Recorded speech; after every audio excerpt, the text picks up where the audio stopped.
देवता हैं। ये भूमि जो है जम्मू, ये नागों की भूमि है। यहाँ प्रत्येक देवी देवता हमारे पूर्वज नागों के रूप में पूजे जाते हैं। इसलिए भगवान कृष्ण से जब नाग का युद्ध हुआ और उसमें भगवान कृष्ण से नाग हारे, तो उन्होंने पूछा हमको कहाँ जाना चाहिए। तो भगवान कृष्ण ने कहा कि तुम इस क्षेत्र में जाओ, वो नाग क्षेत्र है।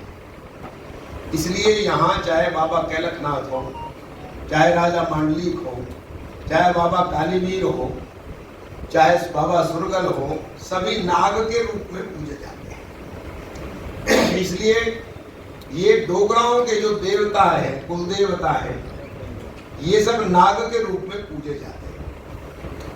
और इसलिए सारे जम्मू में, प्रोविंस में लगभग इन कुल देवताओं का बड़ा सम्मान है और ये एक प्रकार से यहाँ रक्षा करते हैं, सबको सही दिशा देने वाले हैं। बाबा कालीवीर यहाँ के राजा हुए हैं, जो कश्मीर क्षेत्र है। हमारा इतिहास जो पीछे सरकारें रहीं, उसमें सरकार के द्वारा, कम्युनिस्टों के द्वारा, मिशनरीज के द्वारा और मुसलमानों के द्वारा हमारे इतिहास को छुपा दिया। जम्मू कश्मीर का इतिहास ये वीरों का इतिहास है।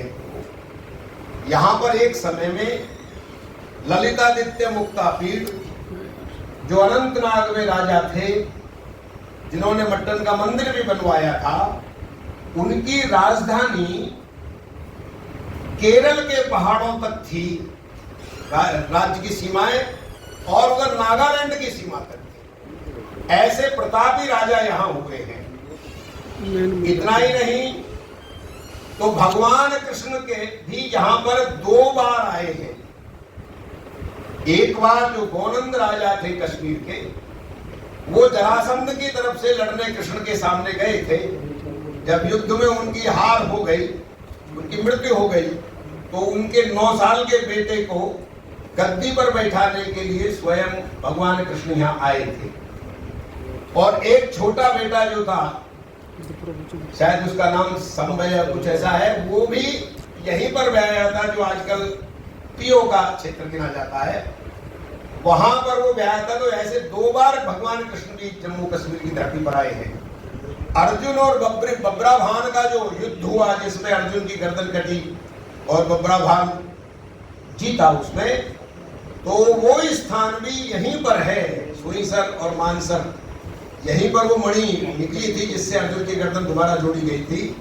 और बब्राभान, ये जो किशनपुर गांव है, किशनपुर के बराबर में बबोर गांव है, जो यहाँ पर वो मंदिर बब्राभान का था। अभी भी छोटा सा टूटा हुआ मंदिर वहां पर बचा हुआ है, आप जाएंगे तो देखेंगे उस तरह। ऐसा उज्जवल इतिहास राजतरंगिणी जो कल्हण कवि ने लिखी थी, कभी मौका मिले तो सबको पढ़नी चाहिए।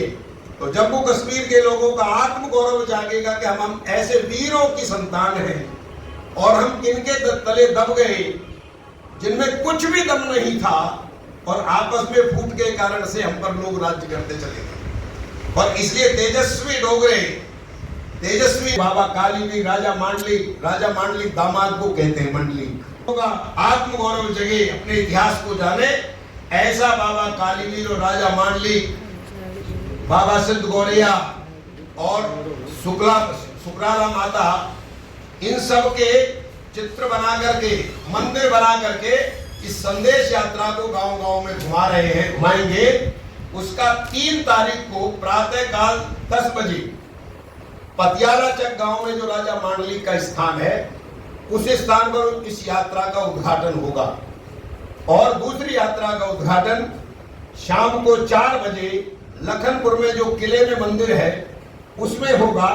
ये दोनों यात्राएं 2 महीने तक चलेगी, गांव-गांव में अलग जगाने का काम करेंगी और हिंदुओं का जागरण, ताकि हिंदुओं पर जो कोई धर्मांतरण करके उनको ईसाई बनाने का प्रयास कर रहा है, कोई लव जिहाद कर रहा है, इन सब बातों की जानकारी हिंदू समाज को जब पता पड़ेगी तो समाज का धर्म जागेगा और वो अपनी रक्षा करने के लिए जागरूक होकर के अपने समाज को बचाने का काम करेगा। इसलिए आज की कॉन्फ्रेंस जिसमें ये दोनों यात्राओं का उद्घाटन होगा, इसकी जानकारी के लिए आज की कॉन्फ्रेंस की गई है।